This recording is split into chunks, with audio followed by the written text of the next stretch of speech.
Welcome to From Here to Eternity, a Gateway Seminary podcast about the nations. My name is Phil Hopkins. I'm the host. I'm professor of missions at Gateway Seminary. I've been here for a few years until recently, for about 20 years or so, I lived overseas.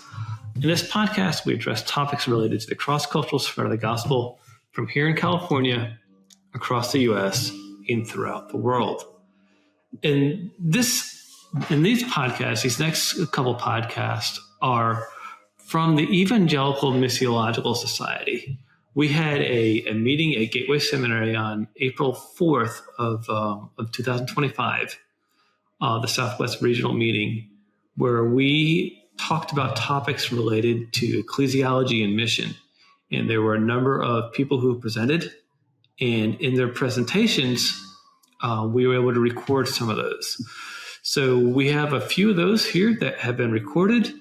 Most of them are of pretty good quality. There are some that maybe are not so much, but we want to include those in this podcast segment. So there'll be a number of them that'll be spread out, talking from people from various backgrounds throughout the West Coast. Largely throughout the West Coast, from people from Fuller Seminary, from Cal Baptist, from Biola, from other different types of ministry organizations that are talking about ecclesiology and mission. So please enjoy. You'll see a number of different presentations that vary in length and that are quite unique to the people who, just as unique as the people who are presenting them. So we're thankful for those people. We're thankful that they have given us permission to record them, and we hope you all enjoy these podcasts, these presentations of these people. So enjoy, and please contact me with any questions if you have any. Thank you. Okay, welcome everybody. My name is Glen Bagley. I'm here this morning talking about a research that I think is very, very important to the role of the urban missionary outreach to the poor and homeless in the major cities across the United States. This paper highlights the vital contributions of local congregations and parachurch organizations as integral components to the evangelical mission, particularly addressing the challenges that face marginalized populations. The background on this study, this research, it took several years to put all of this together. And I want to address how it's kind of come together in a format where I use qualitative and quantitative data in compiling the research information, starting off with surveys of church leadership, parachurch organizations, and then going into doing the same type of surveys, posing questions to homeless populations, and a specific geographic location within Phoenix, Arizona that was comprised of a high homeless population and a high level of poverty. I had people working with me, teams, and gathering the data and doing first things. So what I did, I started with the surveys first, just gathering general questions, information from church leadership and their congregation, which was very surprising because the congregations had a different view of responsibility as Christians to the poor or to the marginalized than to leadership. I didn't follow that track. I hope to go back at some time and investigate that a little bit further. But there was a major difference there. But also that sparked serious questions. The surveys indicated, okay, these are the areas that I really want to start focusing in on. And when I started doing the interviews of the leadership of churches and parachurch organizations within the research area, and then doing the same type of interviews and research areas with focus groups, with homeless and with homeless population, and those in poverty, maybe they weren't homeless, but they were experiencing high levels of poverty. So I incorporated all of that and then started compiling the data. And that's what I want to talk today about, is what did the data reveal? What are some of the contexts that were given that formulated the research here, or comprised it. And I want to start off really with the biblical and historical responses to poverty. God's deep concern for the poor is affirmed from Old Testament through the church fathers, Protestant reformers. And historical accounts in both biblical and ecclesiastical traditions are replete with examples of rulers and individuals who exploited the poor for personal gain, even when they were confronted by the prophetic voices calling for justice. Peter Brown notes that in the Old Testament, the poor approached those in authority not as beggars, but as plaintiffs, seeking justice and protection from being exploited. In the New Testament, Jesus' ministry further affirms God's concern for the poor, establishing a model of care through the early church. Brown further explains that early Christians saw the poor not as outsiders, but as members of God's covenantal people, entitled to aid and justice. However, the biblical mandate to care for the poor without endorsing laziness introduced tension within the early Christian community. Two factors amplified this tension: the voluntary poverty adopted by some believers who relinquished their possessions in hopes of gaining divine favor, was one category. Secondly, tension was comprised of the belief that the prayers of the poor held greater spiritual value or worth or weight than those of the rich. The patristic writers call for a balanced perspective, urging both church and state to work collaboratively in addressing poverty, though material suffering remained persistent throughout the era. The Protestant reformers of the 16th and 17th centuries responded critically to what they saw as unbiblical traditions concerning poverty. Like the church fathers, they supported cooperation between ecclesial and civil authorities. However, they rejected monastic vows of poverty and the notion that almsgiving could lead to salvation. Instead, they emphasized personal responsibility and systematic support. Local governments began to assume responsibility for providing hospitals, food, housing, education, and they also developed mechanisms to assess an individual's ability to work, attempting to balance compassion and accountability. Despite biblical principles affirming the importance of caring for the poor, church history reveals that people have seldom applied this mandate consistently. Perception of the poor's value have often fluctuated, shaped by the interests of the wealthy, whether motivated by spiritual gain or economic advantage. Nonetheless, God has raised individuals throughout history, empowered by the Holy Spirit, to bring about social reforms and elevate the dignity of the poor. These movements often introduce accountability systems for those giving, administering, and receiving aid. Although no perfect welfare model has yet emerged to humanity's inherent selfishness and sinful nature. The Bible commands the care for the poor and affirms the dignity of labor and self-sustenance. However, the cycle of injustice has continued, and it's taken two primary forms. The first is the exploitation of the poor by the wealthy, normally, and the manipulation of aid systems by those unwilling to work. These distortions have led to damaged stereotypes that all rich people are oppressors or that all poor people are lazy and deceitful. Both are false. Scripture calls instead for justice, generosity, accountability, and mutual respect. So, to the findings here, what did I find in the analysis of this? Interviews and surveys with the churches and parachurch organizations revealed that food items or meals are the most provided aid to individuals experiencing homelessness or financial instability. Nearly every ministry in the study offered this form of support. As a result, recipients did not find food as a primary concern. Instead, individuals reported greater difficulty assessing stable housing and employment, needs they identified as most urgent or least met. It was kind of interesting. At one point, I was talking to this in a survey of an individual about the food substance aid that they received from churches. And one of the homeless guys said, nobody on the streets, at least from their experience, and then traveled across the country as homeless. It was his profession he called. He preferred to be homeless. But he said, nobody in America is going to starve to death as they do in other countries. He said, we can get food pretty easily in most places. It may not be what we want, but he said, we're not going to starve to death. And that led to the other question, well, what are the greatest needs that you're experiencing? And that's what he was talking about, having, for those that do want to work, because he didn't want to work, those that want to find jobs, how to find employment, and those who have to find employment that meets their need, because there's a high percentage of the population of those in poverty who are working poor, but they do not have a stable enough income, or they don't have enough income to supply for their needs of their household. For example, they could be on severe medical needs, and maybe they don't have the funds, and they're not covered by insurance or by the state totally, and they have to decide whether do I feed my children, or do I provide housing for my care, or provide the medical care for somebody in my family. So there is the data begins showing there are two different camps in this capacity. So data from the homeless individuals and the working poor reinforce this need for transformative support. Transforming, not transactional. Many expressed a strong desire for employment and self-sufficiency, but pointed to a lack of integrated housing programs as a significant barrier.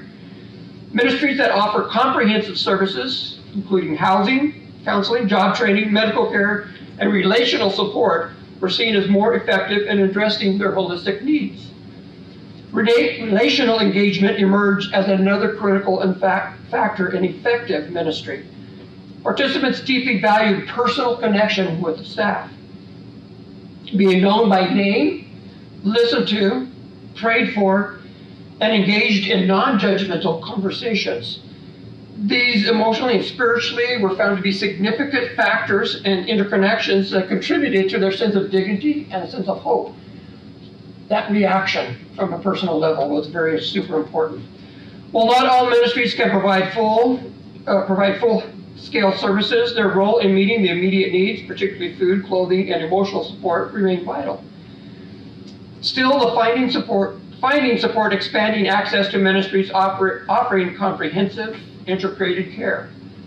Where housing is not feasible, churches might consider supporting complementary services such as daycare for the working poor or homeless parents, an intervention that can remove a significant barrier to employment. Numerous stories we heard about not being able to work because how do I care for my child when I was a single parent and provide care? I can't leave them alone, and they were living in tents and things like this. Very, very touching. Ultimately, this study underscores that ministries rooted in relationship, dignity, and holistic care are impactful. Such an approach aligns with the theological imperative to restore and empower those experiencing poverty, moving beyond short-term aid to long-term transformation. So how are some demonstrations of this practices evident in the research community? Well, the early church practiced radical generosity, sharing resources so there was no needy persons among them, Acts chapter 4. Over time, however, this collective approach shifted. By the 2nd and 3rd centuries, poverty relief became centralized in the hands of the bishops and monastic communities. Centuries later, the Reformation reintroduced structured, accountable care. Reformers like Calvin and Luther developed systems that combined church and civic resources to ensure relief was delivered justly. In Geneva, deacons provided food, shelter, education, job training. So these historical models provide context for evaluating how churches, especially in our research area, apply them today. Today, 85% of surveyed churches and parachurch organizations offer food assistance, and they may also provide clothing, counseling, and job support. However, most operate on a transactional method, meeting immediate needs without focusing or fostering lasting relationships for transformation. This gap between emergency aid and holistic care becomes clear in localized case studies. For examples, ministries encounter two central populations, the unemployed homeless and the working poor, who cannot afford housing. Churches often met their immediate needs with meals, hygiene supplies, and clothing, but few offer sustained programming, like counseling, job training, or housing. One parachurch leader described their ministry as a revolving door. People come in, they spend the night, and they leave, but they never change. And then repeats again. This approach, though sometimes controversial, aligns with a principle in 2 Thessalonians 3:10. The one who is unwilling to work shall not eat. The challenge, however, is that ministries receiving governmental support cannot legally screen recipients by work status, thus limiting their ability to enforce accountability. Some organizations navigate this by separating government-funded aid from privately supported transformation programs.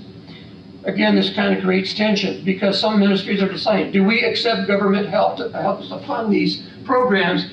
And along with the government aid comes a series of restrictions and requirements before they can meet these, as opposed to doing away with receiving government aid and receiving help directly from outside sources and being able to function in a more in a manner that can meet and hold people accountable. Addressing these tensions also requires more substantial congregational involvement. Although 86% of the local churches in the survey are evangelical and often inwardly focused, there is historical precedence to mobilizing lay people in service. In the early church, deacons were appointed not just to distribute food, but to uphold some justice, Acts 6. During the Reformation, lay people were trained for such roles. Research has shown that trained lay counselors can be effective as professional therapists. Churches might also expand outreaches through practical services like childcare, once modeled by the Quakers. Given that access to childcare is a key factor in helping single parents secure employment, this represents another tangible way that churches can reduce poverty-related barriers. However, no church can meet every need. Even with increased congregational involvement, collaboration among churches, parachurch organizations, and secular organizations is vital. Reformers like Calvin and Luther, they understood the importance of collaboration. They worked alongside civic leaders to address community needs. Churches could embrace their effectiveness by sharing resources, coordinating referrals, maintaining common databases of the poor and the people that come through for assistance, feeding crowds and healing the sick and welcoming outsiders were things that Jesus modeled. His actions reflect the worth of each person that they were made in God's image. When churches extend this kind of love beyond their walls, they reflect the heart of the gospel as a powerful witness. The research has revealed a surprising finding to most of the people involved in the research, especially the leaders. And what most resonated with the people that were being the homeless and the working poor in that category, the thing that resonated the most was when they were prayed for by name. Prayer was not seen as a general act of intercession. It was the experience of face-to-face prayer that made people feel seen, it made them feel heard, and it made them feel valued. That was the number one thing of importance to all those that were interviewed on the board. Not the church. The church said they prayed, but they didn't realize the importance of this. Ministry leaders were struck by how much this mattered. Historically, prayer has expressed the church's interdependence. In the Shepherd of Hermes, the poor prayed for the salvation of the rich. Today, the homeless turn to the church for material help and spiritual care. As Paul instructed in 1 Timothy, petitions, prayers, intercessions should be made for all people. In that command, faithful ministry past and future are grounded. So summation of all of this data, and there's so much data here. I had over 400 pages of data and trying to see what is the most important that I could share today was a challenge. But the highlights of this, the study identified several reoccurring challenges that limited the effectiveness of faith-based ministries. And chief among these were safety concerns for the people and for the congregants, limited space, insufficient financial, material resources. Ministry leaders voiced the concern for safety for both staff and congregants, especially when dealing with individuals experiencing mental illness and substance abuse. But yet, despite these constraints, leaders showed a strong willingness to expand their efforts and additional support as they became available. Beyond logistical issues, ministries face difficulties with government regulations, assessing the legitimacy of aid requests, guiding individuals towards sustained life changes, that were sustainable, that's the key word there. These changes reveal the tension between compassion and responsible stewardship, balancing the desire to help with the need to maintain safety and structure. A significant insight from the research was the gap between perceived and actual needs. While ministry leaders emphasize spiritual development, life skills, and hope, individuals experiencing homelessness prioritize immediate needs like shelter, employment, safety. This mismatch underscores the importance of client-centered strategies rooted in direct feedback and ongoing assessment of our ministries to those around us. Still, the study revealed promising practices. 61% of ministry leaders reported positive outcomes, with over half crediting staff engagement. Simple relationship efforts like learning names, listening to stories, talking about everyday life, and praying together were shown to affirm dignity and build trust, making measurable differences in people's lives. In some, the data reinforces the value of faith-based response to poverty while pointing to clear areas for growth, securing more resources, better aligning with actual needs than perceived needs. Churches in the research area have increasingly embraced structural and philosophical shifts in their ministries. Key changes included primarily greater congregational involvements. When the congregation got a buy into it, the effectiveness of their ministry increased, regardless whether they were large churches or whether they were small churches. The other thing is that they began to realize the importance of collaboration.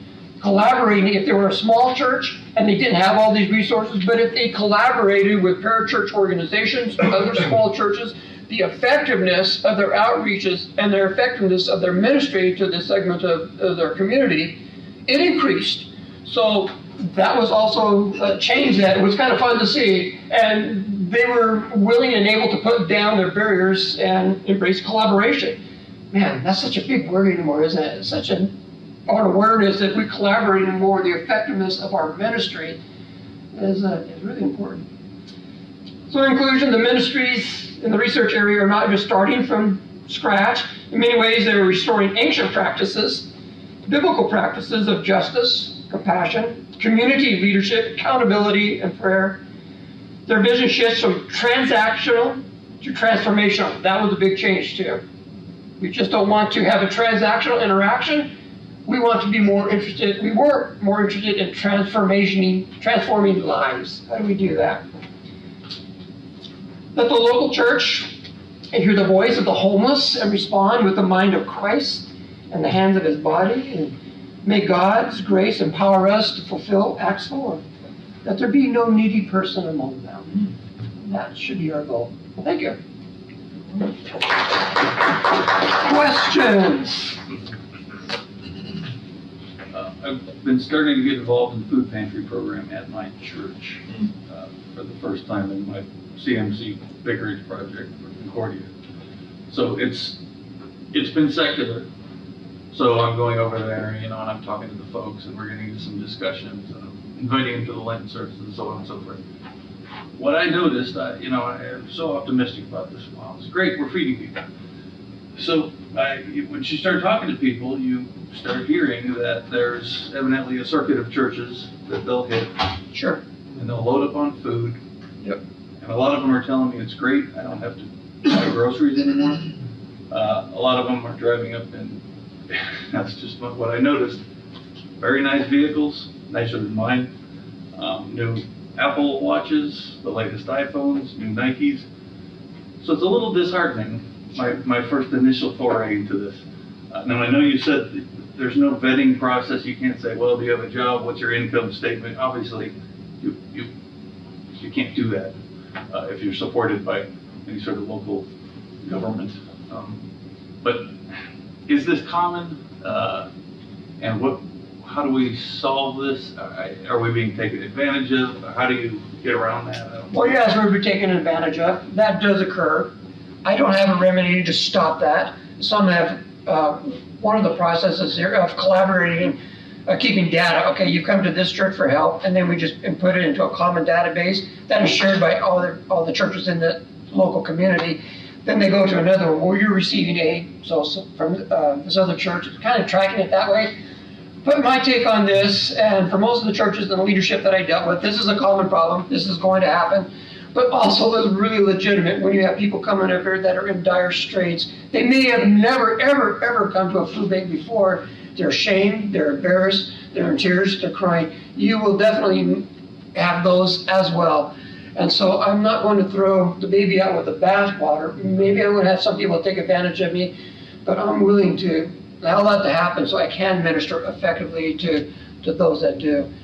And starting a food bank, there's kind of two things. Like, one is creating a food bank for maybe the working poor. We'll just take anything and everything.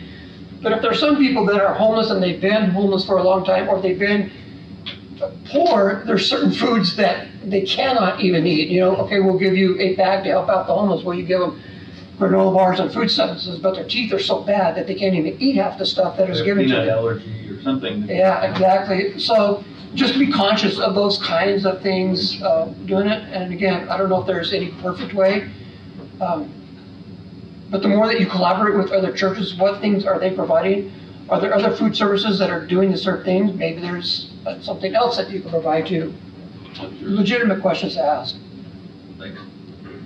Yes, So sir. you kept using the word transactional, but I wasn't exactly clear on what you meant by that in regards to these ministries. Are the churches expecting them to give something back in return as a transactional? Could you kind of maybe unpack that a little more? Yeah, transactional meaning that somebody's going to come up to you and the only thing they're wanting from you is just give me food and then they're gone. Okay. There's nothing else that's going to be exchanged. They're not going to come to your church service. They don't want anything. Transformation are those that are come to you and say, man, I'm impoverished. I'm stuck in this boat. I can't keep a job. Can you help? What do I need to do? You're coming through a process then, okay, come on board. This is what we can do. What can we do to help you get into housing? What can we do to help you deal with maybe it's an addiction? What can we do to gain some job skills? So they're interested in going through a process of their lives being transformed. Obviously, Christ and the Holy Spirit is involved in that. That would be transformational. Transactional, there's a lot of them that are just transactional because they have no interest in changing. That's the distinction between the two. So if I'm hearing you right, transactional aspect is from the homeless person, or is it from the ministry side, or is it both and thing that you're talking about? It can be the same way. Okay. Well, sometimes transactional is going to occur from the church's perspective is this. Oh, we have services at 8 o'clock on Sunday morning. We would sure love to have you. Why don't you come on and visit us? And, oh, by the way, here's your handout. Okay, gotcha. As opposed to, hey, what's your name? Those type of things. Gotcha, okay, thanks for that. Yes. Could a transactional interaction also be like, I see a homeless person, I give them a bag and I drive off?